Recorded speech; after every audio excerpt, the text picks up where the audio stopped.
Buenas tardes. Sean todos cordialmente bienvenidos. A nombre del Cuerpo Académico Derecho, Poder y Cultura, les hacemos la más cordial de las bienvenidas a la Cátedra Jurídica Juventino B. Castro. Nos acompañan en el presidium el maestro Uriel Nuño Gutiérrez, rector del Centro Universitario del Norte.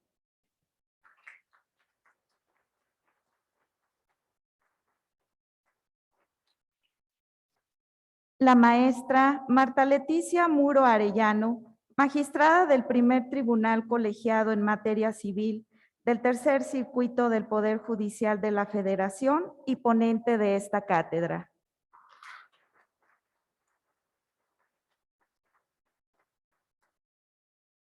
El doctor Efraín de Jesús Gutiérrez Velázquez, representante del Cuerpo Académico Derecho, Poder y Cultura.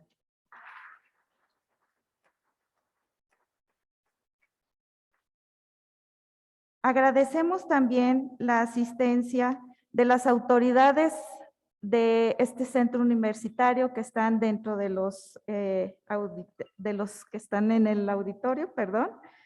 De igual manera, agradecemos la asistencia a el licenciado Juan Eduardo Treviño González, quien funge como coordinador de la Defensoría de Oficio.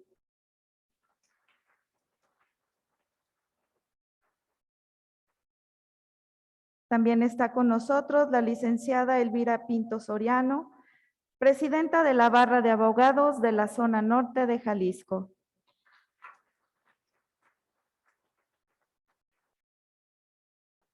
También nos acompaña el licenciado Fernando Sánchez Huizar, titular del Centro de Mediación de Justicia Alternativa.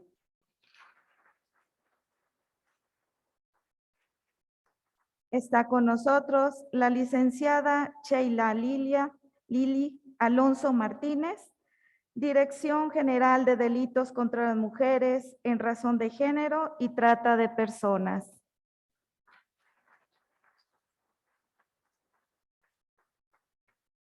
Además está también con nosotros el maestro Carlos Uriel Macías Montañez, coordinador de la Maestría de Derecho.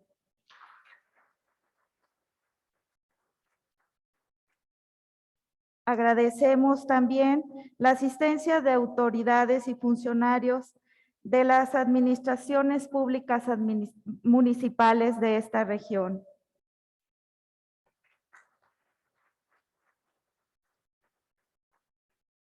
Agradecemos también a nuestros compañeros docentes y alumnos de este centro universitario.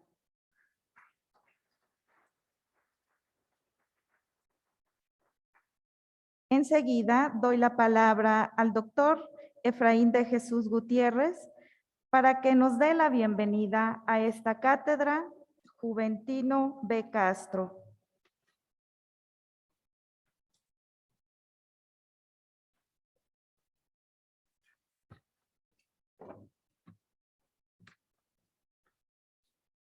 Saludo con mucho aprecio, mucho gusto a la maestra Marta Leticia Muro Arellano, quien nos expondrá el día de hoy en su ponencia para esta cátedra jurídica Juventino B. Castro. De igual manera a nuestro rector del Centro Universitario del Norte, maestro Uriel Nuño Gutiérrez, así como también a las autoridades municipales, estatales, que se encuentran aquí presentes, comunidad estudiantil, docente y público en general. El Cuerpo Académico Derecho, Poder y Cultura surge como una necesidad de generar investigación jurídica en el Centro Universitario del Norte. La detección de problemas jurídicos ha sido factor determinante para que este cuerpo colegiado se adentre en cada una de sus vertientes con el ánimo de aportar elementos que contribuyan a resolverlos. De esta forma, advertimos que la generación y promoción de la cultura jurídica debe ser uno de los ejes principales sobre el cual tengamos que abonar a la comunidad académica del Centro Universitario del Norte. El único polo de aprendizaje de la ciencia jurídica en la región se realiza desde los programas educativos de abogado y maestría en Derecho, que se imparten a través del Centro Universitario del Norte. Sin embargo, consideramos que se requiere de un mayor impulso en la generación del conocimiento jurídico. Es decir, se pretende una mayor cultura jurídica en la región que lamentablemente no se cuenta con la suficiente. En este sentido, es que el cuerpo académico propuso la creación de la Cátedra Jurídica Juventino V. Castro. La cátedra pretende ser un referente académico en la transmisión de saberes del derecho. El propósito medular es la presentación de ponencias que se centren en el campo del conocimiento jurídico, ya sea en el nivel de la dogmática jurídica, la ciencia jurídica o la filosofía del derecho.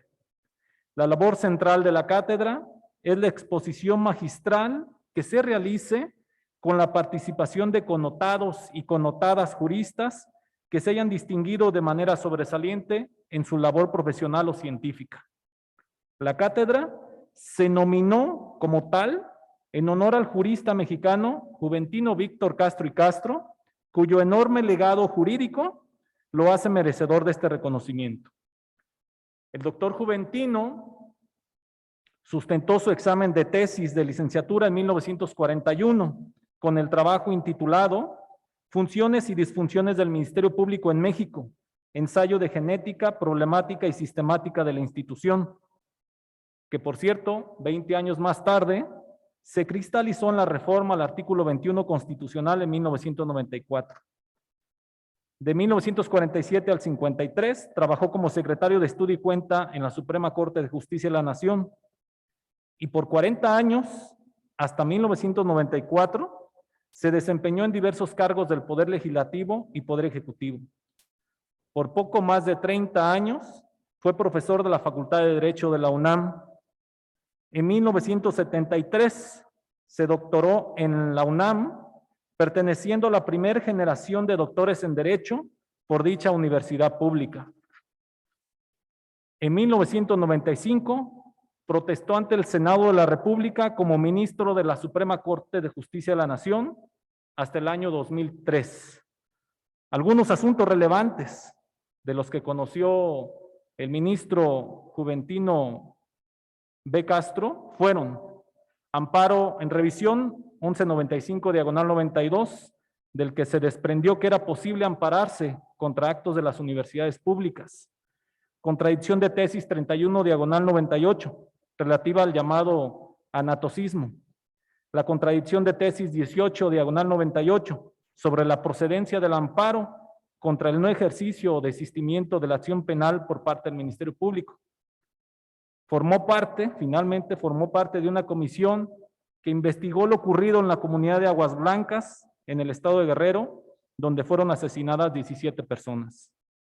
De 2009 a 2012 fue diputado federal y presidente de la Comisión de Puntos Constitucionales. En 2013 falleció a sus 93 años.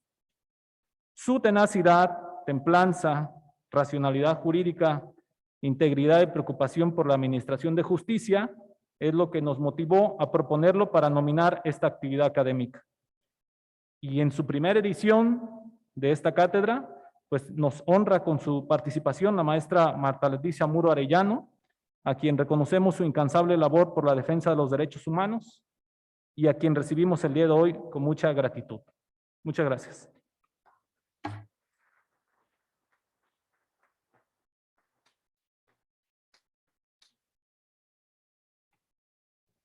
Agradecemos también la presencia al doctor Marco Antonio Martínez Márquez, jefe del Departamento de Cultura, Justicia y Democracia de este centro universitario. Gracias, doctor.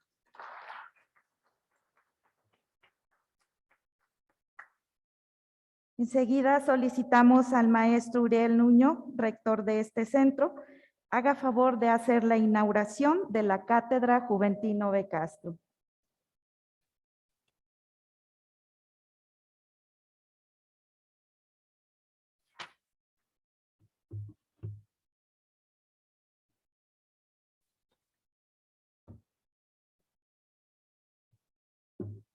¿Qué tal? Buenas tardes, tengan todas y todos ustedes. Bueno, nos sentimos hoy verdaderamente honrados y complacidos de estar con esta actividad, inaugurando la Cátedra Juventino B. Castro, pero además, pues con una invitada de lujo. Bienvenida, maestra Marta Leticia Muro Arellano. Esta es su casa. Además, bueno, usted es orgullosa universitaria también. ¿Sí? También, bueno, pues en esta fiesta de manteles largos, pues quiero mencionar el hecho de que no sería posible si no fuera, bueno, pues por el concurso, el trabajo y la labor que han venido desarrollando los integrantes del cuerpo académico Derecho, Poder y Cultura. Y en ese sentido, bueno, pues agradecer a Efraín, ¿no? El que primero pues haya coordinado junto con todos los integrantes del cuerpo académico la institución de esta cátedra. Creo que no está de más decirlo, no está de más mencionarlo, que es la primer cátedra oficialmente instituida en este centro universitario. Entonces, pues gracias por ello, mi reconocimiento y felicidades también, pues a Conchita, ¿no? Al maestro Jesús María, por ahí también está Juan Carlos, ¿no? El maestro Saúl Osvaldo. Pues gracias a su labor, gracias a su trabajo y gracias a su dedicación, pero además también gracias a su interés por promover y fomentar la cultura jurídica, lo que sin duda contribuye a reflexionar sobre la función social con la que el derecho debe cumplir. Entonces, mi reconocimiento por ello. Y bueno, y antes de declarar inaugurada esta cátedra, no puedo dejar de hacer una reflexión con ustedes, que sin duda es, considero, ya lo dirá nuestra experta, la médula pues de lo que la ciencia jurídica debe hacer y lo que el derecho debe aportar. Si partimos del principio de que el derecho se origina de la interacción entre los diversos grupos y fuerzas que operan en una sociedad, y que por lo tanto no solo se trata de normas abstractas, sino que están definidas por elementos del orden social, político, cultural y económico, así como por los valores, podemos inferir entonces que el derecho y los cuerpos normativos son resultado de las relaciones en tensión entre los diversos sectores y grupos de la sociedad que abanderan demandas, y que en ese contexto el derecho es un factor que proporciona estabilidad a las estructuras de una sociedad, pero que al mismo tiempo también puede propiciar el cambio. En virtud de lo anterior, podemos advertir el alcance que el diseño y la aplicación de las leyes tiene en el desarrollo armónico de una sociedad. Es por ello que me congratulo y me honra que la magistrada Muro Arellano, quien se ha constituido en una voz autorizada sobre la equidad de género, haya aceptado nuestra invitación y compartir su experiencia y sapiencia con la comunidad académica y estudiantil del Centro Universitario del Norte. Suscribo aquí lo dicho por el doctor Ricardo Villanueva Lomelí, rector general de nuestra Casa de Estudios. La agenda de la equidad de género es la agenda del siglo. Y la misma universidad, la propia universidad, se encuentra en ese tránsito, se encuentra en ese proceso.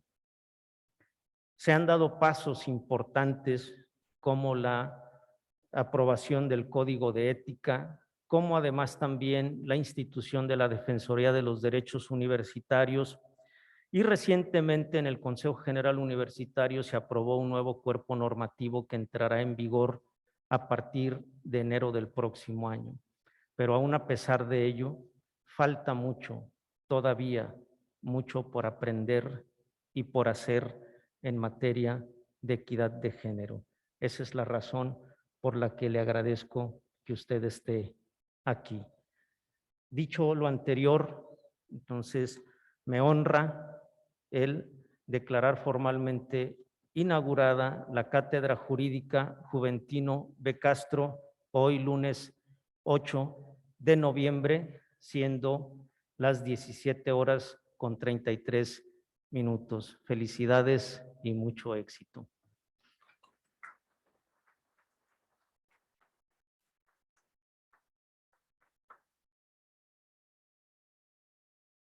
Agradecemos sus palabras al señor rector, el maestro Uriel Nuño. Solicitamos al maestro Jesús María García pase a este espacio para dar lectura a la síntesis curricular de la ponente.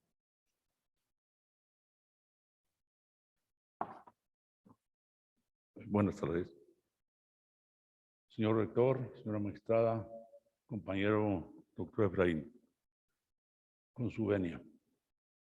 La abogada Marta Leticia Muro Arellano es abogada por la Facultad de Derecho de la Universidad de Guadalajara, maestra en Derecho Privado por la Universidad de Guadalajara, maestra por la Universidad Autónoma de Barcelona, con diploma de especialidad en Derecho Penal, Constitucional y Derechos Humanos, maestra en Derechos Humanos, impartición de justicia y género del Instituto de la Judicatura Federal, especialidad en Administración de Justicia en Juzgados de Distrito, diplomada en Argumentación Jurídica, aplicación a los estándares internacionales de Derechos Humanos y de la perspectiva de género, impartida por la Facultad Latinoamericana de Ciencias Sociales, diplomado en Derechos de las Mujeres en los Sistemas Universal e Interamericano de Derechos Humanos, impartido por el Instituto de la Judicatura Federal, diplomado en Juzgar con Perspectiva de Género, impartido por el Instituto de la Judicatura Federal, ponente del tercer Congreso Nacional Juzgar con Perspectiva de Género, organizado por el Consejo de la Judicatura Federal, coautora en la obra colectiva denominada Olga Sánchez Cordero, ministra de la Suprema Corte de Justicia de la Nación, en homenaje. Coordinadora de Extensión de Jalisco del Instituto de la Judicatura Federal, maestra en posgrado del Instituto Tecnológico y de Estudios Superiores de Occidente y TESO, impartiendo la clase de Justicia Procesal Constitucional. Maestra titular del módulo dentro del curso básico de formación y preparación de la Secretaría del Poder Judicial de la Federación. Participante del curso abierto en línea, Marco Jurídico Internacional de la Libertad de Expresión, Acceso a la Información Pública y Protección de Periodistas, avalado en forma conjunta por la Universidad de Texas en Austin y la Organización de las Naciones Unidas para la Educación, la Ciencia y la Cultura. Impartición de la conferencia Particularidades del Amparo en Materia Civil dentro del Diplomado de Amparo por la Suprema Corte de Justicia de la Nación. Disertante en el taller Los protocolos de actuación para quienes imparten justicia en la Casa de la Cultura Jurídica en Colima de la Suprema Corte de Justicia de la Nación. Juez sexto de distrito en el estado de Guerrero con sede en Acapulco, Guerrero. Jueza quinta de distrito en materia administrativa en el estado de Jalisco. Jueza primera de distrito en el estado de Colima. Jueza primero de distrito auxiliar con residencia en Guadalajara, Jalisco. Jueza tercero de distrito en amparo en materia penal en el estado de Jalisco y actualmente magistrada del circuito adscrito al primer tribunal colegiado en materia civil del tercer circuito. Este currículo es amplísimo, pero con esas pinceladas yo dejo en sus manos esta presentación. Muchas gracias.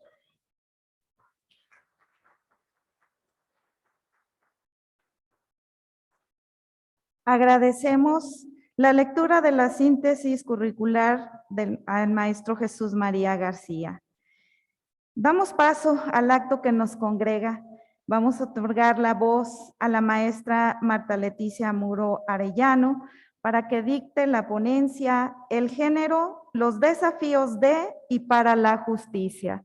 Adelante, maestra.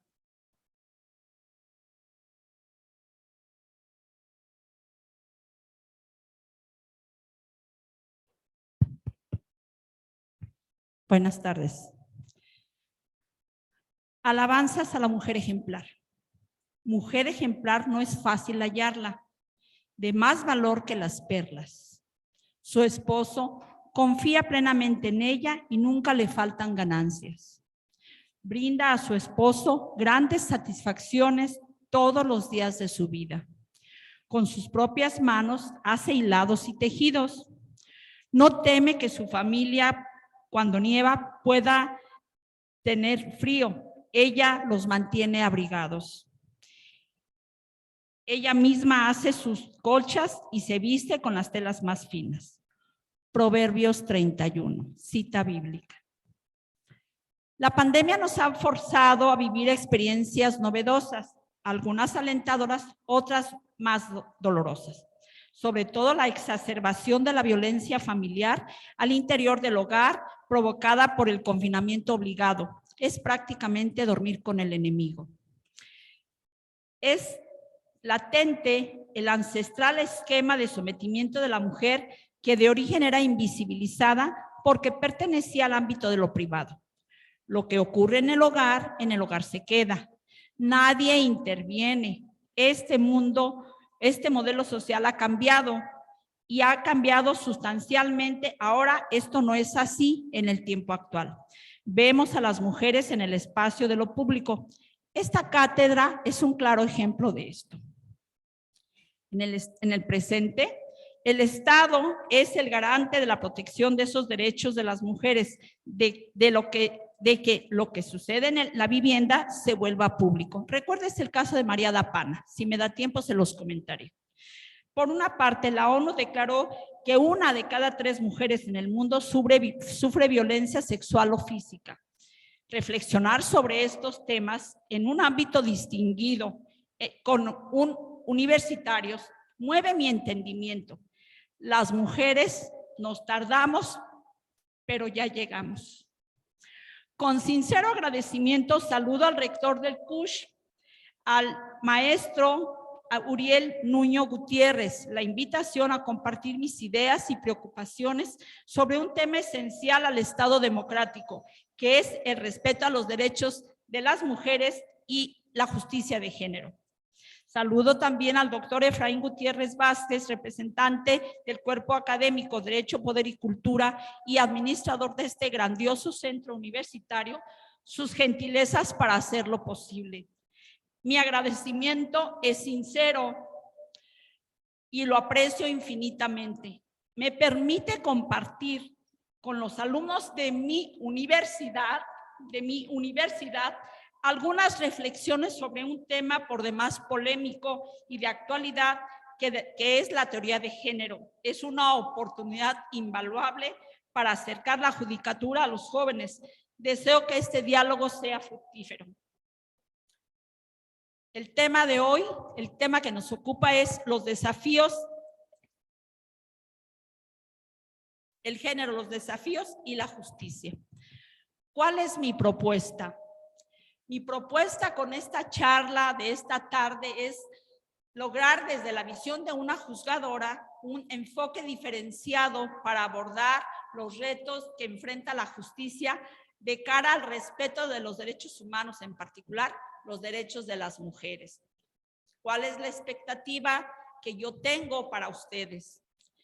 Espero que esto sea un ejercicio colaborativo de intercambio de conocimientos y preocupaciones y reflexiones en donde podamos concientizarnos de cómo abordar con las herramientas del estudio y la experiencia misma la problemática de desigualdad social. Esta charla la dividí en 3 partes y la trataré en el breve tiempo que me han dicho que tenemos exponerla. Una primera parte, haré un repaso general que nos permita reconocer el origen del problema de género. ¿Esto por qué? Porque si nosotros no llegamos al conocimiento epistémico de lo que es el feminismo, no vamos a entender la necesidad de un cambio social. Necesitamos acercarles a las mujeres, a los hombres, a llamarlos a ser aliados a la mayor transformación y revolución social del siglo XXI, que es el feminismo. En una segunda parte, abordaré algunos momentos jurídicos que permitieron el arribo del concepto al ámbito del derecho. Y por último, aludiré a algunas sentencias trascendentes de la Suprema Corte de Justicia con una visión esperanzadora. ¿Por qué es importante hablar del tema de género? Cito a Alda Facio textual. Cuando el hombre es modelo del ser humano, todas las instituciones creadas socialmente responden solamente a las necesidades del varón, o cuando mucho, a las necesidades que el varón cree que tienen las mujeres. Cuando el hombre es sentido como representante de la humanidad toda, todos los estudios, análisis, investigaciones, narraciones y propuestas se enfocan pero esta no es sentida como una propuesta masculina, sino como una perspectiva, como un hecho totalmente objetivo, universal, imparcial. Cierro cita, Alda Facio. Para arribar a este tema, mencionaré algunos estereotipos. Este sería, yo lo denominé, el lugar común. La belleza obligatoria. Susan Sontag, una escritora estadounidense, dice que no está mal ser bella, el problema es la obligación de serlo. Las mujeres occidentales con el tiempo han tenido derechos legales y reproductivos, han podido acceder a mayores niveles sociales y profesionales.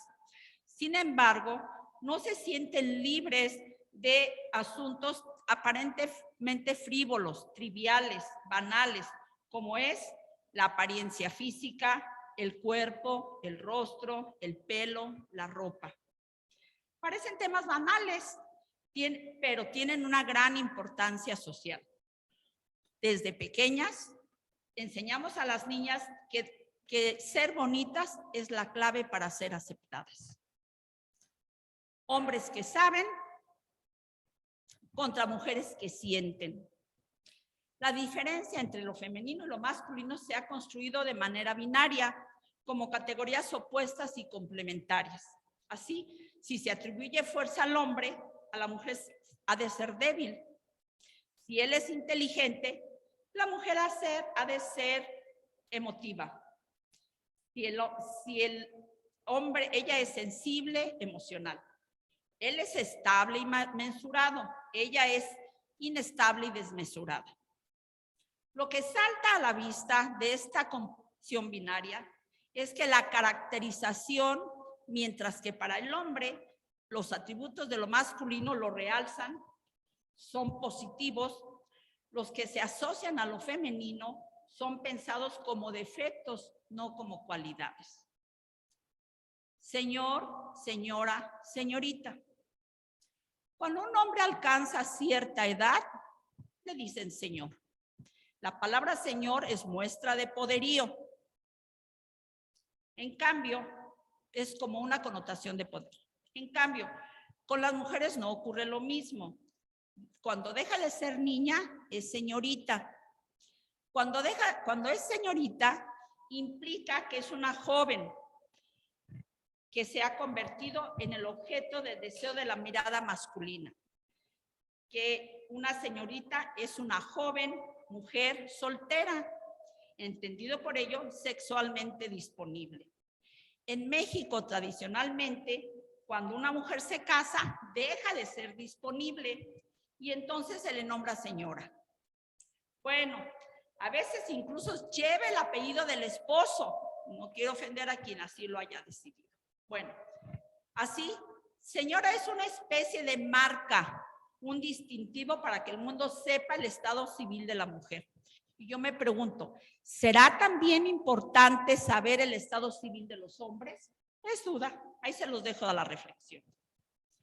Y mi palabra es la ley, dice la canción, ¿verdad? Bueno, socialmente se puede atribuir credibilidad a los dichos de un hombre frente a los de una mujer. Es común que se dude de la palabra de la mujer, se duda de su experiencia en el tema, de sus motivos para decir lo que dice, hasta de su salud mental, según sea el caso. Sin embargo, los hombres suelen percibirse como más convincentes, como ocurre en todos los ámbitos. El feminismo denomina esto mansplaining. Me explican. Estos espacios académicos y medios de comunicación han sido sistemáticamente silenciada la voz de la mujer. En términos generales, tiene una representación mínima y en algunos casos inexistente. Esta es una razón de más para agradecer a las autoridades de este centro universitario esta oportunidad de diálogo. Las feminazis. Feminazis es una palabra utilizada para invalidar el argumento de una mujer que defiende los derechos de las mujeres y la diversidad sexual. Esto, en lugar de escuchar lo que la mujer tiene que decir, se descalifica de una manera por demás que banaliza el sufrimiento de las víctimas del Holocausto y de otros crímenes cometidos en el régimen nazi. Hay personas que piensan que el feminismo es un movimiento contra los hombres. Esto es un error. El feminismo es un movimiento que lucha contra el sistema patriarcal que oprime a las mujeres, no a los hombres. El problema es que muchos hombres acostumbrados a los privilegios de este sistema pueden sentirse molestos o amenazados de tener que ceder sus espacios de poder para llegar a la igualdad.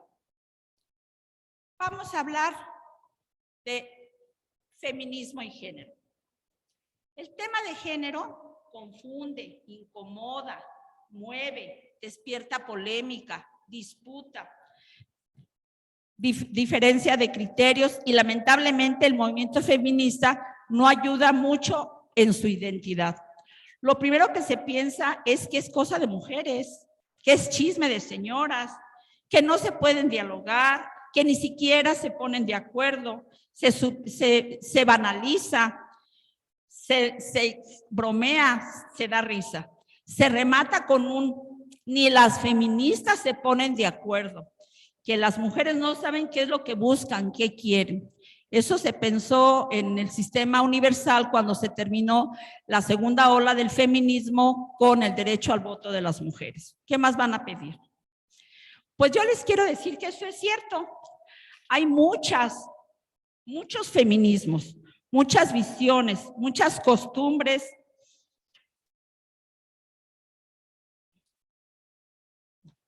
Muchas costumbres de represión acumuladas en años, mucho entendimiento de la sumisión desde la propia experiencia. Pero esto no debe alarmarnos. La historia de la humanidad nos da cuenta, la que escribieron los hombres, nos da cuenta que ellos tampoco se ponían de acuerdo.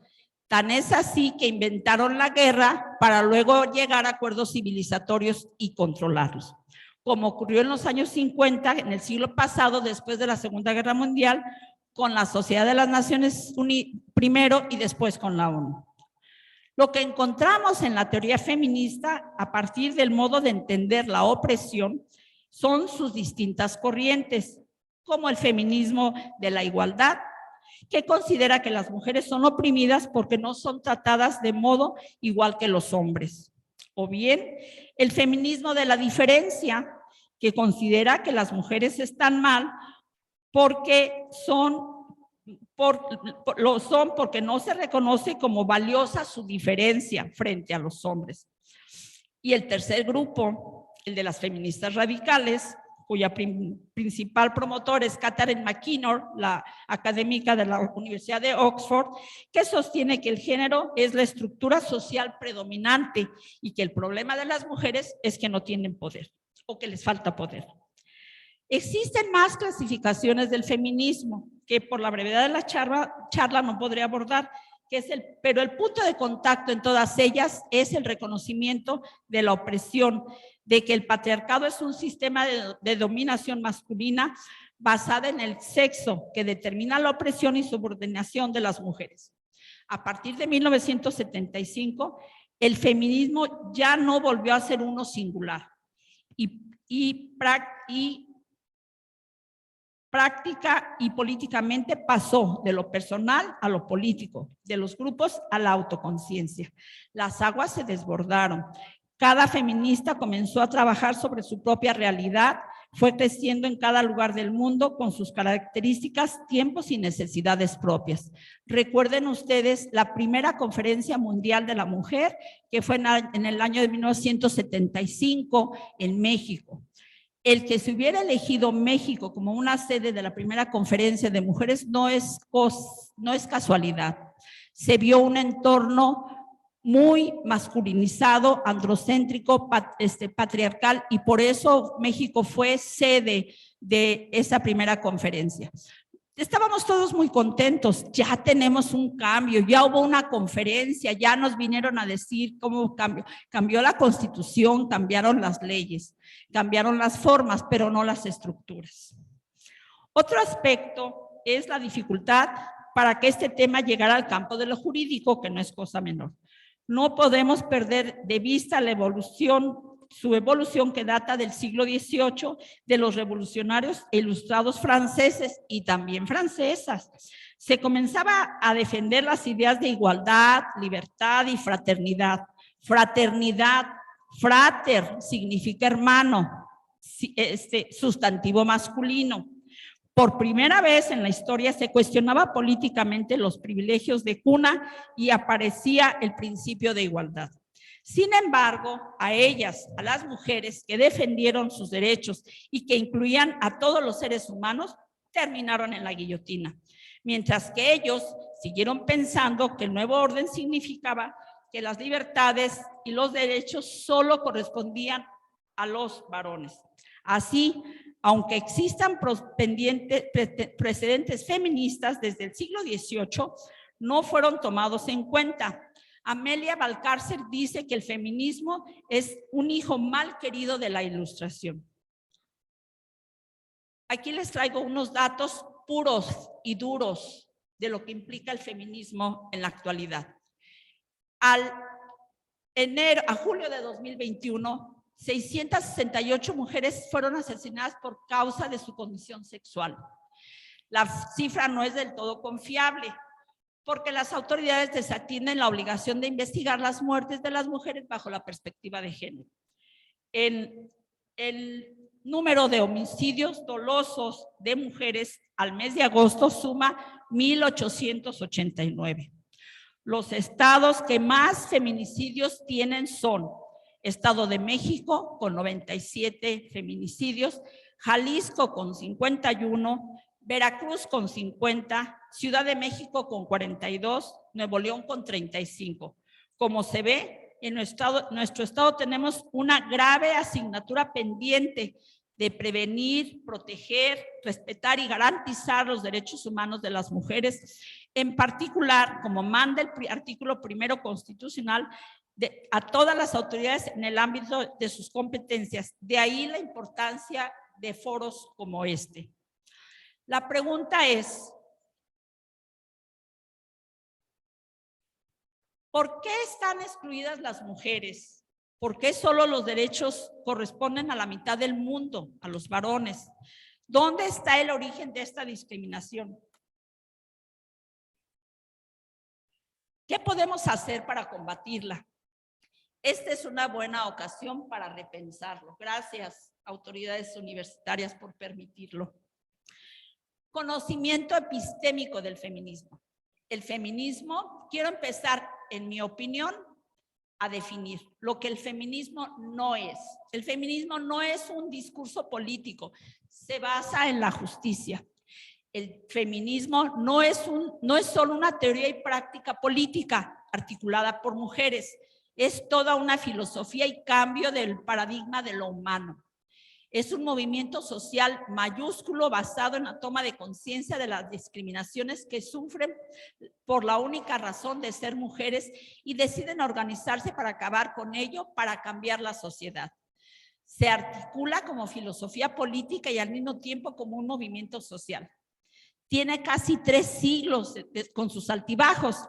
Ha habido épocas en que ha sido más teórico y hay otras en que se ha puesto énfasis en el movimiento social, más o menos lo que ahora presenciamos con el 8M. Afirmo que el feminismo es la mayor revolución social silenciosa del siglo XXI. El feminismo es una ética.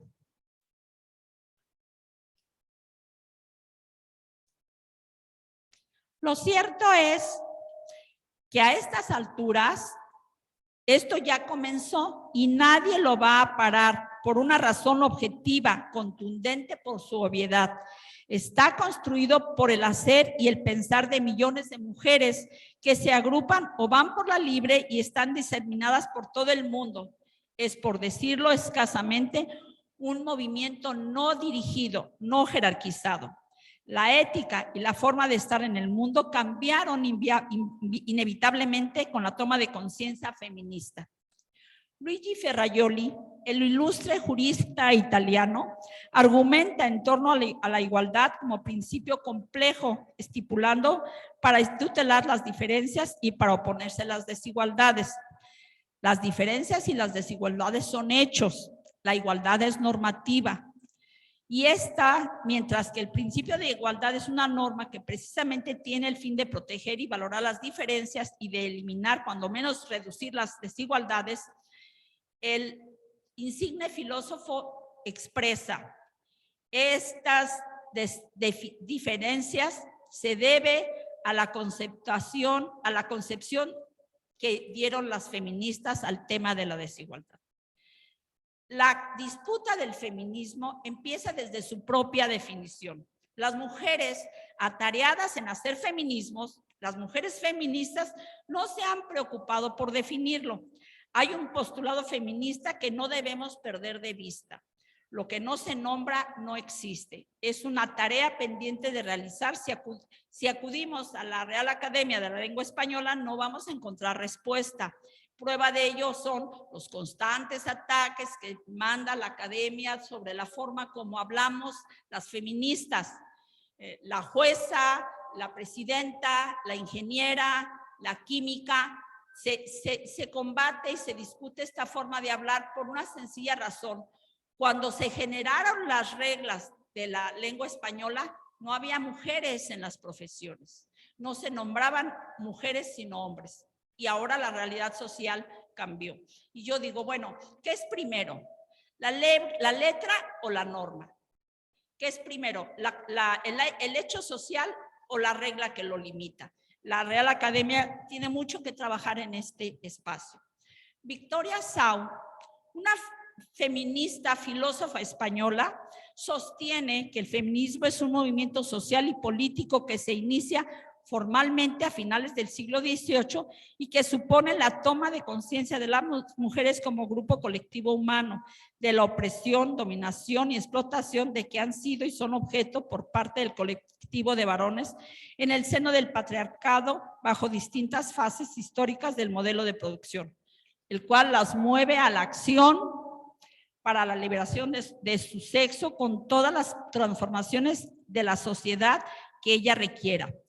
Obsérvese en el primer paso, que el primer paso para encontrar el feminismo es la toma de conciencia. Aquí quiero hacer un paréntesis. Quiero pedir su cooperación. Quiero pedirles a los varones, a nuestros aliados, a los que nos están acompañando, que levante la mano aquel que se haya sentido discriminado por razón de su sexo.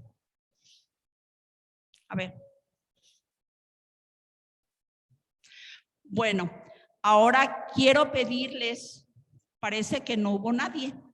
Ahora quiero pedirles a las mujeres feministas interesadas en el cambio social que hoy nos acompañan, que levanten la mano quien se haya sentido discriminada por razón de su sexo.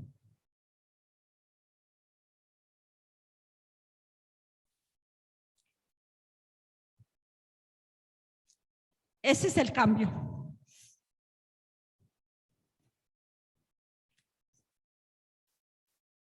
Esa es la toma de conciencia.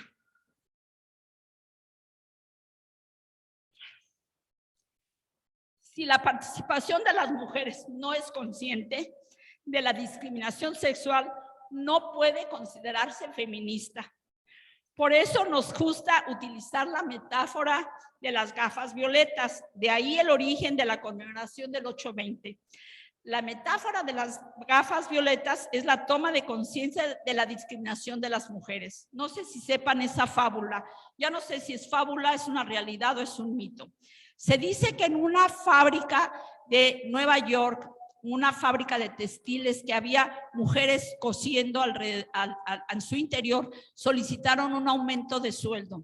El patrón se lo negó, se amotinaron y él, en lugar de llegar a una negociación, cerró las puertas e incendió el edificio. Que en ese momento las telas que estaban trabajando eran telas moradas y que el humo salía morado. De ahí el color morado de las feministas.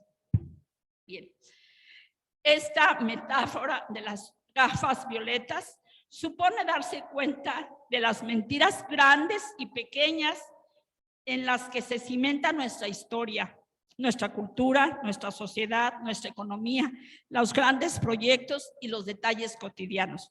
Supone ver los micromachismos, o sea, las pequeñas maniobras que se realizan los varones cotidianamente para mantener el poder sobre las mujeres. Supone reconocer la estafa que a su vez supone cobrar sueldos menores que los hombres. Supone ser consciente de que las mujeres están infrarrepresentadas en la política. Supone ser consciente y supone entender que no tenemos un poder real. Supone ver cómo la mujer es cosificada día a día en la publicidad, entre otras muchas cosas. Implica reconocer, según cifras de la ONU, que 1 de cada 3 mujeres en el mundo ha padecido maltrato, abuso. Y esto no quiero decir que los hombres no lo padezcan. El maltrato, el abuso, la injusticia. La diferencia es que ellos la sufren por razones distintas a su sexo o a su género. El feminicidio o femicidio y el homicidio llevan la misma acción, es lo mismo, quitar o privar de la vida a alguien. Sin embargo, en el feminicidio, la muerte se da por el odio, por el solo hecho de ser mujer. Además, las cualidades y habilidades para cada sexo son de una clara percepción social desigual.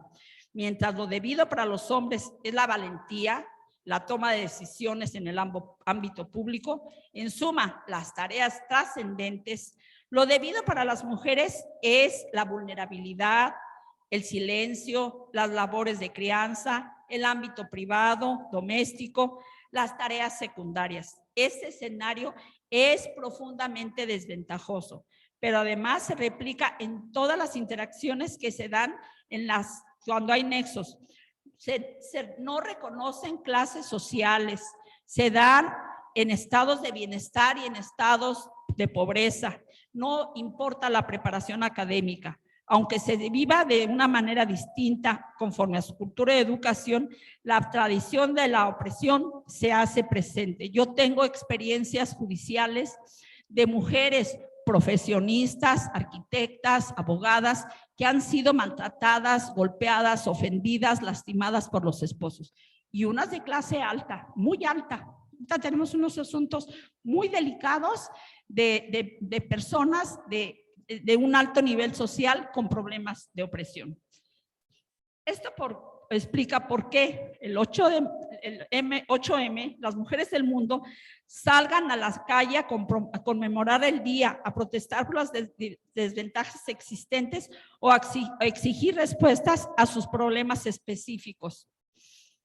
No son los problemas de los hombres como el aborto, la violación, el feminicidio, el crimen de odio. Vamos a conceptualizar el feminismo, la construcción social y cultural de la diferencia sexual.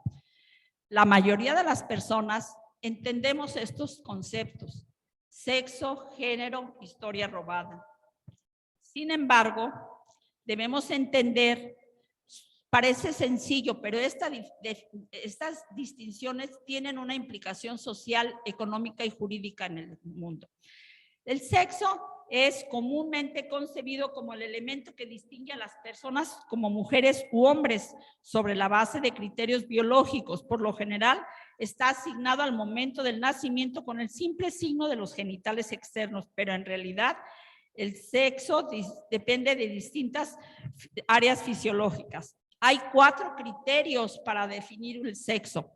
El criterio cromosómico, que es el que conocemos, que está regido por el sistema 2X para la mujer, X y Y para el hombre. Pero hay un sistema gonadal relativo a la presencia de ovarios o testículos. También hay un sistema genital concerniente a los órganos sexuales internos y externos. Y hay un sistema más hormonal, referente a la mayor concentración de progesterona y estrógenos en el caso de las mujeres y andrógenos en el caso de los hombres. La cultura patriarcal ha construido el concepto de sexo a partir de esta definición binaria, hombres o mujeres. Con esta definición ha excluido a una variable grande de distintas formas de sexualidad, y entonces ese sistema patriarcal es discriminatorio, es excluyente. El género, en las últimas décadas, gracias a los estudios provenientes de las teorías feministas, se identificó que en la sociedad el ser hombre o el ser mujer no depende exclusivamente de las características más que nace. Toda construcción cultural en torno a lo que significa o a lo que implica ser de un sexo u otro. Por tanto, la diferencia sexual no solo se construye a partir de criterios físicos y fisiológicos, como lo hicieron por muchos años en el pasado, sino que existe un comportamiento adicional, atributos y cualidades propias de las mujeres y atributos y cualidades propios de los hombres.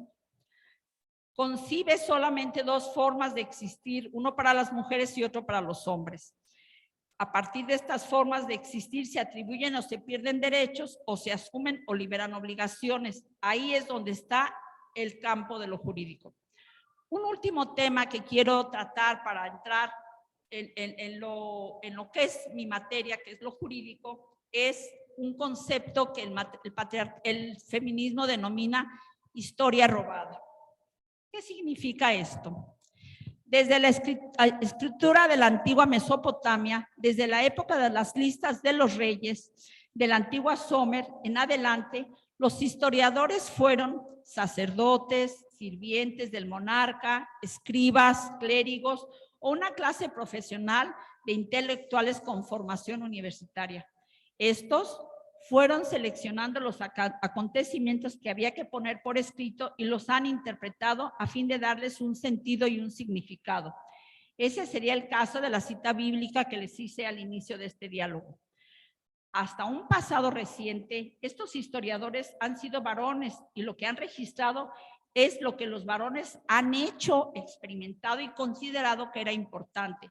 Lo han denominado historia y lo han catalogado como universal. Lo que las mujeres han hecho y experimentado no se ha escrito, se ha olvidado y se ha hecho caso omiso de su interpretación. Hasta un pasado reciente, las mujeres se han visto al margen de la formación de la civilización y las han considerado innecesarias en aquellas ocupaciones definidas como de importancia histórica. Oponerse a este argumento, como a menudo se ha hecho, diciendo que los hombres también han sido, la mayoría de los hombres discriminados, han sido eliminados de la historia, de su registro histórico, es un craso error. Es una representación de las pequeñas élites del poder patriarcal. Es obviar una cuestión. Un error no tapa otro error, no lo borra. Habrá que corregir ambos errores conceptuales. Las experiencias de grupos anteriormente subordinados, tales como los campesinos, los esclavos, los proletarios, han entrado a formar parte del registro histórico en cuanto han ascendido a puestos de poder y se les ha incluido en la política. Pero en esas experiencias de los varones, de esos grupos, las mujeres tampoco estuvieron presentes, fueron excluidas. Lo cierto es que hombres y mujeres han sido excluidos y discriminados por la clase predominante, pero ningún varón ha sido excluido del registro histórico por la única razón de su sexo. En cambio, todas las mujeres lo fueron. Por consiguiente, el registro de la razón humana que se ha escrito o interpretado es solo un registro parcial, pues omite el pasado de la humanidad y está distorsionada. Con conciencia de este proceso para la creación y perpetuación de la civilización, inmediatamente podemos ver que la marginación de las mujeres en este esfuerzo nos sitúa en un lugar único y aparte. Somos mayoría y en cambio estamos estructuradas en las instituciones como que si fuéramos una minoría. Creo que esa es la causa. Hay una pregunta de gran magnitud y parece concluirse en una respuesta que reprueba o aprueba la victimización. La pregunta que se hace uno históricamente es, ¿qué es lo que explicaría la complicidad histórica de las mujeres para mantener el sistema patriarcal en la que se la sometía y para transmitir ese sistema generación tras generación a sus hijos e hijas? Creo que el saber masculino tradicional nos ha dado su respuesta patriarcal, nos ha dicho. Las mujeres no han producido avances importantes en el conocimiento a causa de su preocupación determinada por la biología, la crianza de los hijos y por la efectividad, lo que las llevó a una situación de inferioridad en lo que atañe al pensamiento abstracto. Parto para de un presupuesto básico de que los hombres y las mujeres somos biológicamente distintos, pero que los valores y las implicaciones basadas en esta diferencia son consecuencia de la cultura que es esencialmente distinta a la historia de los hombres. El pensamiento patriarcal ha oscurecido y olvidado la existencia de una historia de las mujeres, hecho que ha afectado enormemente la psicología tanto femenina como masculina. Concluyo esta reflexión con un postulado. Necesitamos reconocernos como nuestras diferencias. No se trata de un conflicto de posturas, no se busca enfrentar ni quitar espacio. Las mujeres feministas no somos enemigas de los hombres. Lo que buscamos es lograr crear un mundo donde las opiniones, la visión, el análisis de las mujeres también se incluya en el orden social. Alda Facio tiene unas palabras, ya la verán, es mi feminista favorita. Es una feminista costarricense, una mujer de mucha inteligencia y de gran experiencia y dice, las mujeres no queremos un pedazo de torta. Ella dice torta, yo diría pastel. No queremos una rebanada mayor, queremos cambiar la receta. Bien, en el mundo actual sí hay valores, les quiero decir sí hay valores. Simplemente que estamos orientados a la equidad y a la interseccionalidad, a la democracia. El pensamiento feminista es una ética. Como lo sostiene la británica Fawcett Society, si estás a favor de una sociedad más igualitaria para hombres y para mujeres, entonces realmente eres un feminista. Bien, ¿cuál es el fundamento? Ya voy cerrando el diálogo. ¿Cuál es el fundamento para considerar la perspectiva de género en el ámbito jurídico?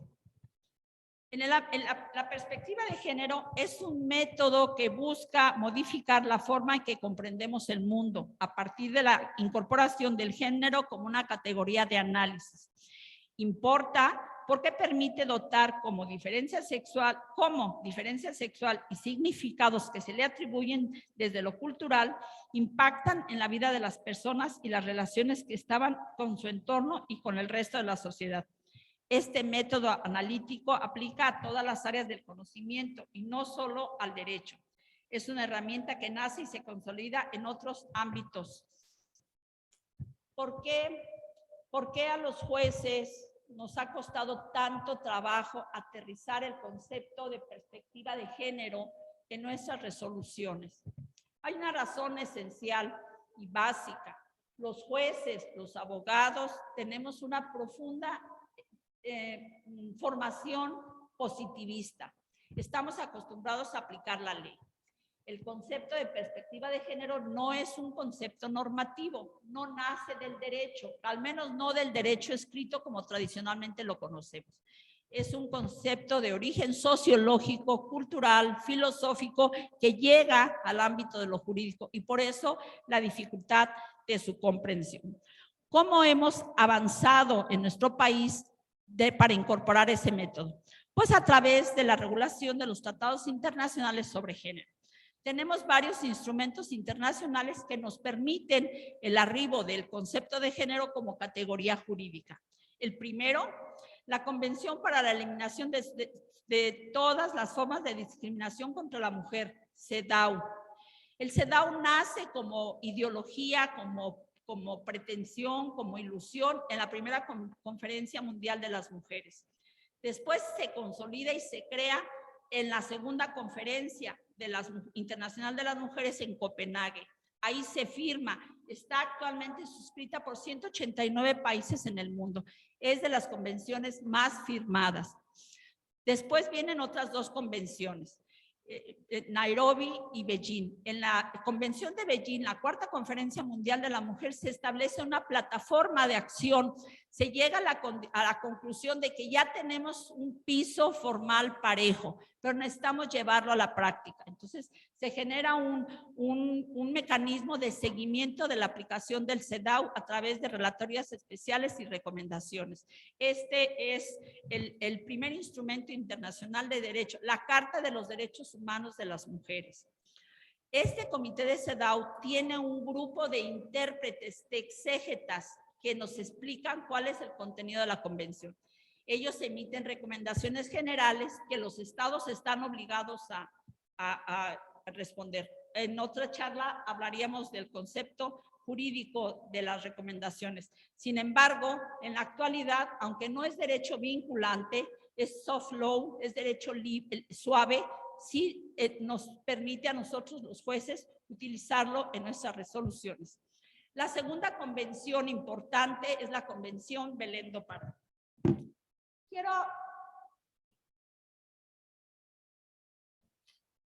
Quiero establecer la diferencia entre estas dos convenciones. CEDAW es una convención internacional nacida en la ONU, es universal. Belén do Pará es una convención interamericana, aplicable a Latinoamérica. CEDAW habla de igualdad. Belén do Pará habla de violencia.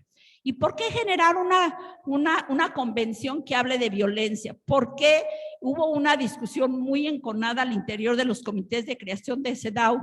Decían, ¿para qué quieren otra convención? No les digo que las mujeres no se entienden. Si ya tenemos una Carta de Derechos de la Mujer a nivel internacional, ¿para qué quieren una convención regional? Y las disputas y los debates se dieron en el tipo de relación que se da en Latinoamérica. Hay mucha violencia en Latinoamérica, hay mucho machismo, hay mucha discriminación. Por eso se vio la necesidad de generar un convenio, un tratado internacional para la región, para que atendiera a un tema específico. Tenemos otra herramienta importante, las sentencias de la Corte Interamericana de Derechos Humanos. ¿Por qué las traigo a colación? Porque hay dos sentencias emblemáticas de la Corte Interamericana que cambiaron el sistema jurídico mexicano. El primero, la sentencia de Rosendo Radilla, ya habrán escuchado de ella. También son temas técnicos que pudiéramos tratar en otra ocasión. Cuando se da la sentencia de Rosendo Radilla, se le manda al Estado mexicano, capacita a tus jueces en derechos humanos. se da en el momento de la transformación de los derechos de la Constitución, que se incluyen los derechos humanos.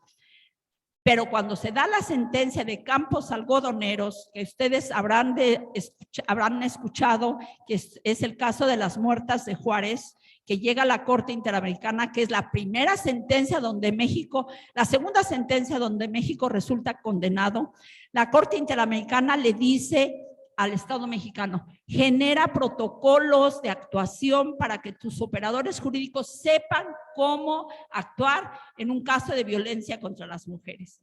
Y así nace el protocolo para juzgar con perspectiva de género. El primer protocolo que se dio en México fue en el 2013. Ese protocolo nació de una consulta que se hizo al interior de los operadores jurídicos de los tribunales superiores de los estados, de la propia Suprema Corte de Justicia, donde se les preguntaba cómo aplicar un tema de igualdad entre las mujeres. Ni los abogados sabían, todos se ponían en el contexto de que cómo, si hay un problema, hombres y mujeres son igual y yo lo aplico a rajatabla igual. No entendíamos la diferencia que hay en la variable de género, en la opresión histórica, en la situación diferente que se genera con las mujeres cuando se enfrentan a un mismo problema jurídico. Nació un primer protocolo dificultado, difícil, muy temático. Yo lo aplicaba, pero bueno, afortunadamente ya salió un segundo protocolo en 2019. Ese segundo protocolo ya lo emitió el presidente actual, el ministro Arturo Saldívar Lelo de la REA. Es un instrumento más ágil. Pueden ustedes consultarlo en línea, pueden bajarlo de la Corte, lo pueden imprimir, lo pueden consultar. El protocolo tiene tres partes.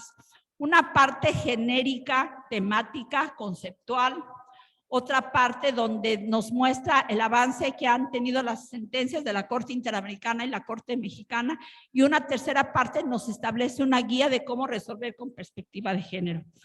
También tenemos en nuestro interior la Ley General de Acceso a las Mujeres a una Vida Libre de Violencia, que finalmente es como esa positivización de la Convención de Belén do Pará. ¿Cuál es la bondad de esta norma? La Ley General de Acceso a las Mujeres a una Vida Libre de Violencia es una norma programática, no es una norma sustantiva. Esa norma nació para generar una coordinación entre los distintos niveles de gobierno, federación, estado y municipio, de cómo manejar el tema de la violencia de género. De ahí vienen las alertas de género, la famosa alerta ámbar, que ustedes dicen, hay una alerta de género. Jalisco tiene dos, les quiero avisar, Jalisco tiene dos alertas de género donde han dicho que la violencia contra la mujer es terrible en nuestro estado. Bueno, pues de ahí viene, de esa ley. ¿Cuál es la bondad de la ley de acceso a las mujeres a una vida libre de violencia? Pues que nos define exactamente cuáles son, en la sentencia de Campos Algodoneros, nos define la ley cuáles son las distintas categorías de violencia que puede padecer una mujer. En lo jurídico, en lo ordinario, en la antigüedad, nosotros estábamos acostumbrados a que violencia era maltrato físico. Entonces las mujeres llegaban a denunciar a los esposos o a sus parejas o a sus familiares, o a quien fuera, a una agencia del Ministerio Público y que habían sido víctimas de violencia, y lo primero que le decían, ¿dónde están los golpes? ¿Dónde está el morete? ¿Dónde está la rasgadura? Las violaciones, no te creo porque tu ropa no está rasgada. Bueno, la ley nos dice que hay distintas formas de violencia. Hay una violencia física, hay una violencia sexual, hay una violencia psicológica, hay una violencia económica, hay una violencia patrimonial, hay una violencia institucional. Y en eso sí quiero yo poner mucha atención. Aquí escucho que hay operadores jurídicos, gentes encargadas de la preservación de la justicia. Y entonces ahí les quiero decir, las instituciones también violentamos, las instituciones también revictimizamos a las mujeres al momento que van a presentar una denuncia, y entonces la hacen repetir y repetir. ¿Y cómo fue? ¿Y cómo la tocó? ¿Y a qué hora se abrió la pierna? O sea, eso es revictimizar a las mujeres, es una violencia institucional. No hay la sutileza, la sensibilidad, el trato que debe darse a las mujeres víctimas de violencia. Bueno, ya ven, por eso traigo una guía, porque luego me distraigo. Bueno, sentencia de Campos Algodoneros, a través de ella, a partir de ella, nace el primer protocolo, y el protocolo, bueno, ya eso ya se los dije, está conformado. Lo de la Ley General de Acceso a las Mujeres. Quiero aterrizar, ya sé que ya me tardé mucho, pero quiero simplemente brevemente hablarles de las sentencias de la Suprema Corte de Justicia de la Nación con perspectiva de género. Siento que las sentencias de la Corte son una mirada esperanzadora de un cambio social. Yo les quiero mencionar, dice Rita Zagato, fíjense, Rita Zagato es una feminista argentina que vive en Brasil, y ha hecho grandes estudios sobre la violencia. Ella vino a México a hacer un estudio sobre la violencia de Campos Algodoneros. Dice Rita Zagato, el derecho tiene una eficacia simbólica que se sustenta en la violencia moral que utiliza para reproducir el miedo androcéntrico y las estructuras de poder que subordinan a las mujeres. Esta es una declaración muy fuerte. Ya nuestro rector nos lo dijo. El derecho está entendido, concebido para hacer que prevalezca el statu quo, pero el derecho también puede, y entonces si lo vemos así, el derecho ha sido un instrumento a través del cual se ha permitido el sometimiento y la discriminación y la violencia contra la mujer. Pero el derecho también puede ser un elemento transformador de la sociedad, si lo sabemos enfocar a los cambios de nuestra sociedad. Tenemos, primero que nada, una base jurídica. Hay 3 reformas constitucionales que avanzan en el tema de los derechos de la mujer. La primera, junio de 2011, la gran reforma a nuestra Constitución, al artículo 1 constitucional que modifica la estructura del derecho en México. El derecho en México ya no es solo de fuente constitucional, sino convencional. Y cuando un tratado internacional con ese procedimiento dificultado que establece nuestra Constitución en el artículo 105, 115 y 15 constitucional, asimila un tratado internacional a nuestra Constitución, ya no es derecho interno, ya no es derecho externo, es derecho interno. Cuando un tratado internacional se ha fijado, ya es derecho, se ha firmado, ya es derecho interno. Simplemente tiene una fuente distinta. Es el bloque de regularidad constitucional con el que nosotros juzgamos. Primera reforma. Segunda reforma, mayo de 2019. La reforma constitucional de paridad de género sobre la inclusión de mujeres en los espacios de toma de decisión como reconocimiento a la lucha ardua y sinuosa de las mujeres. Aquí tenemos una presidenta municipal y si no hubiera habido esta reforma, dudo que ella hubiera llegado al lugar que está. Esta reforma impulsó el cambio, la obligación de que las mujeres pudieran llegar a los espacios públicos.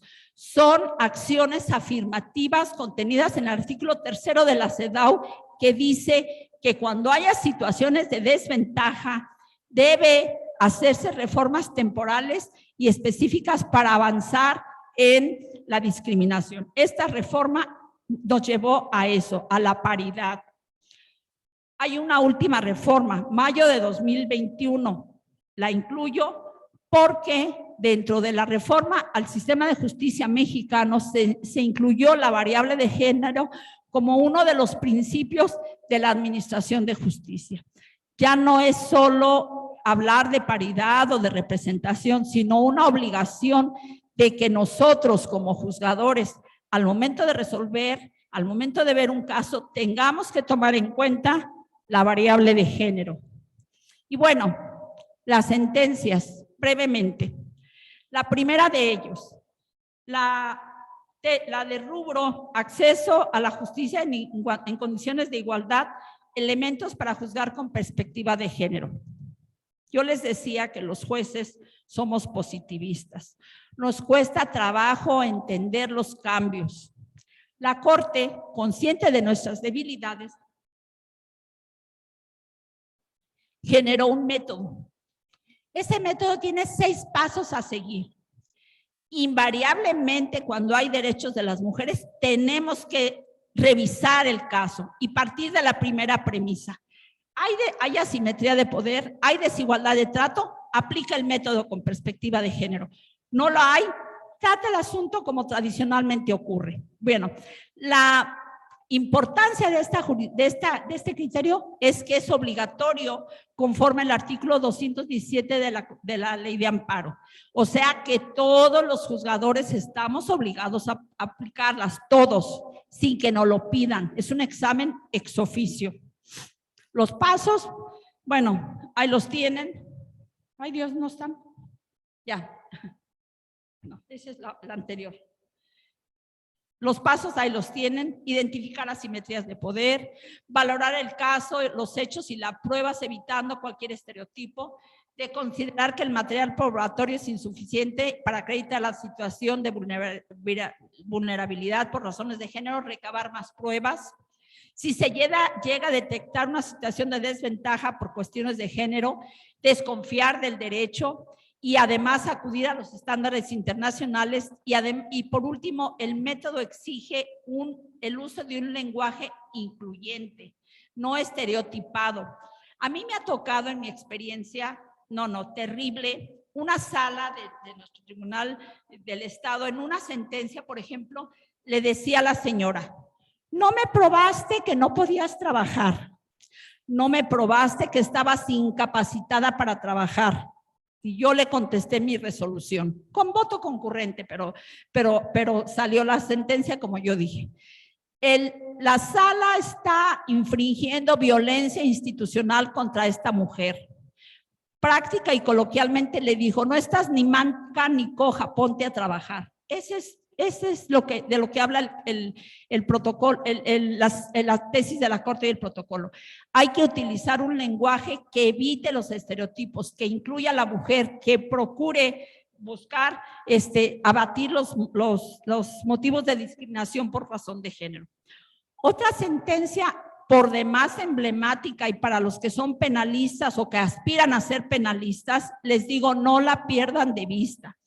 Es esta sentencia de registro digital 2090-87. Es una sentencia icónica en la cultura jurídica mexicana. Es conocida como el caso de Mariana Lima. No sé si lo han escuchado. Mariana Lima es una chica estudiante de Derecho que va a hacer su servicio social a una comandancia de policía. Se enamora de un comandante y se casa con él. Estos hechos ocurrieron en el Estado de México. Mariana era víctima de maltrato por parte del marido, de tratos vejatorios, de golpes, de humillaciones y además de burlas. El marido, Julio César, le decía: ni te vayas a quejar, nadie te va a hacer caso, yo soy policía, nadie te va a hacer caso. Un día antes, Mariana le habla a la mamá y le dice: yo ya no aguanto, yo lo voy a dejar, mañana llego. Al día siguiente, a las 7 de la mañana, el marido le llama a la señora, a la suegra, y le dice: señora, su hija se suicidó. Ahí llega. Es un caso, les digo, léanlo, búsquenlo en la prensa, los abogados, búsquenlo en la página de la Corte, y entonces la encuentran. Curiosamente, Mariana Lima ya está acostada, desnuda, como que se acababa de bañar. Nunca se encontró el cordón con el que se suicidó. El marido, que una de las primeras obligaciones es no intervenir porque podía ser sospechoso, es el que levanta las averiguaciones. El asunto, no se los platico tanto, simplemente llega a una determinación de no ejercicio de la acción penal por el Ministerio Público, porque dice que Mariana no fue asesinada, sino que se suicidó. Gracias al empeño de las feministas de CLADEM que apoyaron a Irinea Buendía, que es la madre de Mariana, el asunto llegó a la Corte. La Corte resuelve este asunto estableciendo cuáles son el formato que se tiene que dar para cualquier investigación de homicidio de la mujer, que se revise primero si hay o no un feminicidio, si se puede descartar el punto de que fue una violencia por parte de su pareja o de el marido. Si las autoridades penales aplicaran esta guía de análisis, el número que nosotros vimos de homicidios dolosos bajaría y el de feminicidio aumentaría. Necesitamos exigirles a las autoridades que cumplan con la ley, que cumplan con la jurisprudencia, que cumplan con sus obligaciones constitucionales. Otra sentencia, por demás emblemática. Estas dos sentencias, esta y la que voy a comentarles, tienen una cualidad. La primera nos dice cómo arribar al tema de género.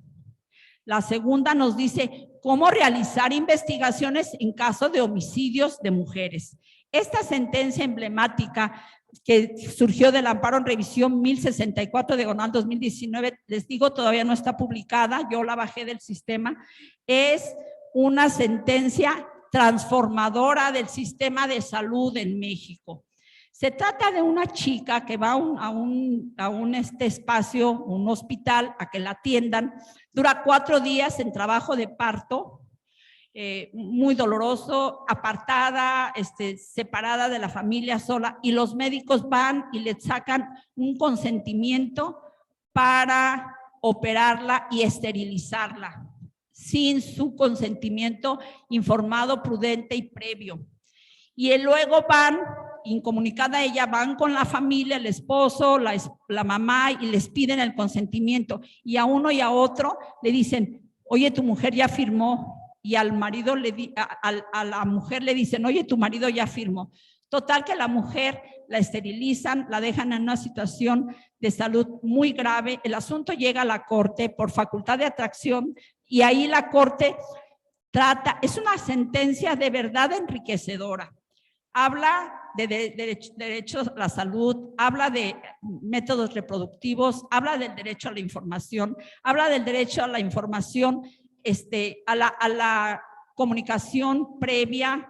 La corte dice que una operación de esterilización no es una operación urgente, no tenían por qué habérselo hecho. El Estado reconoce que la mujer en ese momento está en una situación asimétrica de poder. Está sometida a la decisión de los doctores, hombres o mujeres, que le toman un consentimiento sin haberle informado la trascendencia de lo que le va a pasar. Dice la corte, yo transcribo un párrafo. La única forma de visibilizar el maltrato y la violencia que sufren las mujeres y las personas gestantes ante la prestación de servicios reproductivos es deconstruyendo los diversos estereotipos que permean, deconstruir, destruir, cambiar, y definen el ejercicio de derecho en este ámbito. En particular, se ha de cuestionar el modelo hegemónico de atención durante el embarazo, el parto y el puerperio, que conllevan a una asimetría de poder que coloca a la mujer en una posición de subordinación e inferioridad frente a los médicos, vulnerando sus derechos. Este es un gran avance porque esa sentencia ve directamente a la mujer, a la salud de la mujer, a su derecho a tener a la protección en un caso de embarazo.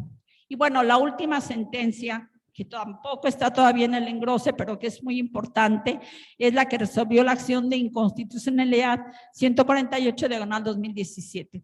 En esta sentencia es una acción de inconstitucionalidad. Brevemente les digo que una acción de inconstitucionalidad no es lo mismo que un amparo. Un amparo es un instrumento dado para las personas físicas o morales para que vayan a un juicio. Una acción de inconstitucionalidad es una acción que se da entre entes de Estado. El Estado, los municipios, los congresos, algunos órganos públicos pueden plantear una acción de inconstitucionalidad y en abstracto, sin aplicación de acto, la Corte lo analiza. Este es el caso de la sentencia de la acción de inconstitucionalidad 148/2017, promovida por la Procuraduría General de la República en contra de los poderes legislativo y ejecutivo de Coahuila.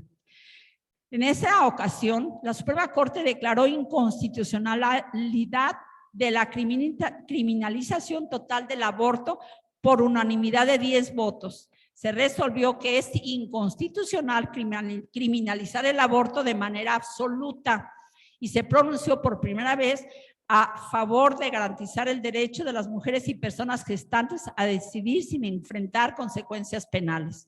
La Corte entiende que el producto de la gestación merece una protección y que ésta se incrementa conforme va pasando el periodo del embarazo. Pero también precisó la Corte que por esa protección al producto de la concepción no se pueden desconocer los derechos de las mujeres a decidir sobre su propio cuerpo. Y entonces no se puede criminalizar de manera absoluta la interrupción del embarazo porque eso es inconstitucional. Decisión que extendió a otros artículos que tenían que ver con la posibilidad de que el personal sanitario lo atendiera el aborto. ¿Esto por qué? Porque si se modifica la ley y se dice que la criminalización del aborto no puede ser criminalizado, si no encontramos médicos que puedan generar esa práctica, pues entonces es un fraude al derecho de las mujeres, no se va a materializar. Yo sé que esta sentencia es polémica, ha sido polémica, ha generado muchas dudas, ha generado muchas críticas, pero sí veo con esperanza, con visión transformadora, cómo la Corte va tomando cartas en el asunto y va guiando el quehacer de una sociedad.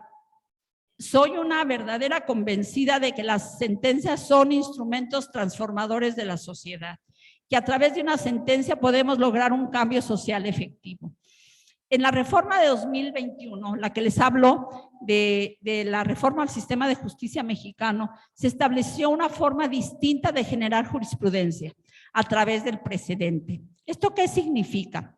Antes nosotros teníamos un sistema dificultado para generar jurisprudencia.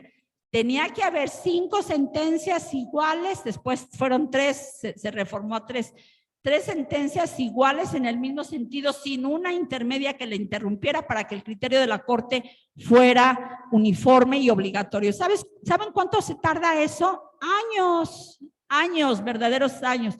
La sentencia que les hablo de juzgar con perspectiva de género, esta es una sentencia por repetición. Duró más de 6 años para llegar a esta conclusión. Con la reforma constitucional actual, con una sola sentencia de la Corte bajo el sistema de precedentes se hace obligatoria para todos los jueces y juezas del país. Entonces, estos son avances importantes en el campo de lo jurídico, en el respeto a los derechos de las mujeres. Concluyo con estas palabras de Adrián Ricke. En un mundo donde el lenguaje y el nombrar las cosas es poder, el silencio es opresión y violencia. Démonos las mujeres la oportunidad de hacer que nuestras voces se escuchen. Es el tiempo del cambio. Gracias.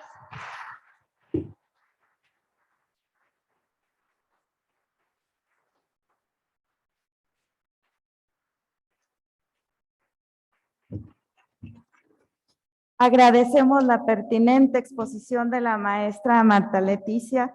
Nuestro reconocimiento y gratitud, maestra. Felicidades. Abro un pequeño paréntesis para destacar la presencia del licenciado Felipe Leiva Robles, administrador del Juzgado de Control y Oralidad de Colotlán. Gracias, maestro. Del maestro Félix Márquez, profesor adscrito al Centro Universitario de Ciencias Sociales y Humanidades.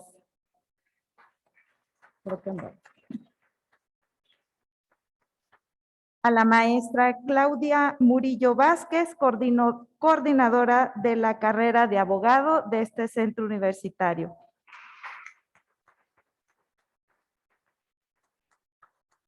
No podemos desperdiciar el espacio para abrir la posibilidad de que ustedes hagan preguntas. Daremos unos breves minutos. Quien desea hacer alguna pregunta, basta con que levanten su mano y les acercamos un micrófono.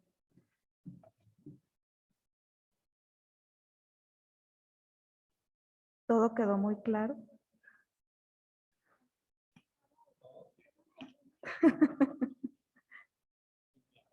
Bueno, parece que todo quedó muy claro, maestra. Muchas gracias. Vamos a solicitar al maestro Uriel nos haga favor de entregar la constancia a la maestra.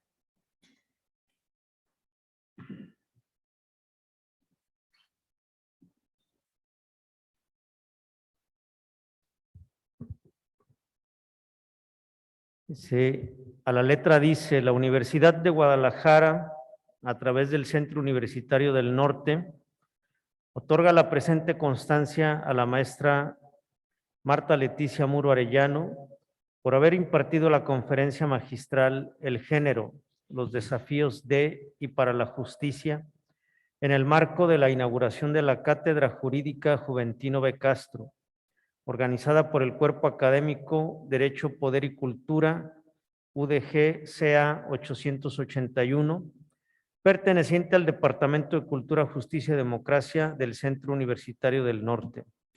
Atentamente, piensa y trabaja, año delegado de Fray Antonio Alcalde en Guadalajara, Colotlán, Jalisco, México, a 8 de noviembre de 2021. Firman el rector y el secretario académico.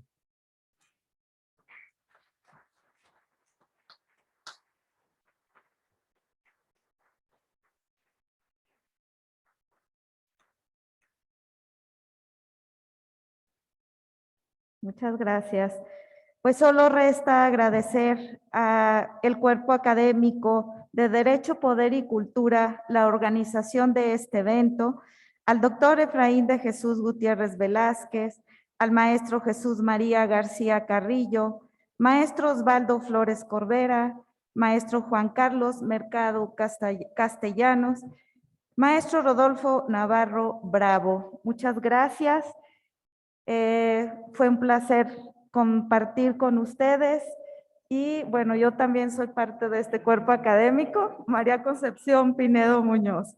Les agradecemos mucho su asistencia y pues esperemos vernos en la próxima. Que tengan una excelente tarde-noche. Hasta pronto.